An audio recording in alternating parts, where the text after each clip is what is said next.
Hello everyone. তো আজকের একটা ভিডিও নিয়ে চলে এসেছি, সেটা হচ্ছে তরকারি। আমরা অনেকেই তরকারিতে অনেক কিছু মশলা দিই, বাট আজকে একটা ইউনিক একটা মশলা তোমাদের সাথে শেয়ার করব। তরকারি যে তরকারি হোক না কেন, এই মশলাটা দিলে স্বাদটা অন্যরকম, টেস্ট আরও খেতে দ্বিগুণ বেড়ে যাবে। তো কী কী সেটা দিয়ে আমরা মশলাটা তৈরি করি সেটাই শেয়ার করব। তো ফার্স্টে চলো দেখা যাক।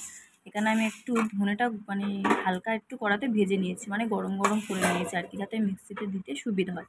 তো তারপর কী কী চলে যাবে তো তোমাদের শেয়ার করি। তারপর এখানে চলে যাচ্ছে মৌরিটাকে হালকা ভেজে নেওয়া হয়েছে, দেখতেই পাচ্ছ।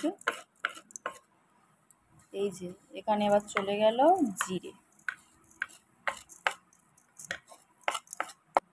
তারপর এখানে অ্যাড করছি শুকনো লঙ্কা, এগুলো একটু বেশি ভাজা হয়ে গেছে। দেন অ্যাড করছি এখানে চন্দনী।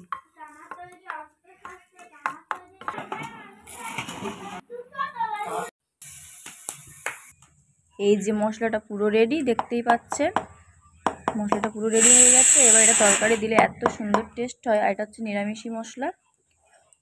তো আজকের ভিডিওটা এই পর্যন্ত। ভালো লাগলে অবশ্যই লাইক করুন, শেয়ার করুন।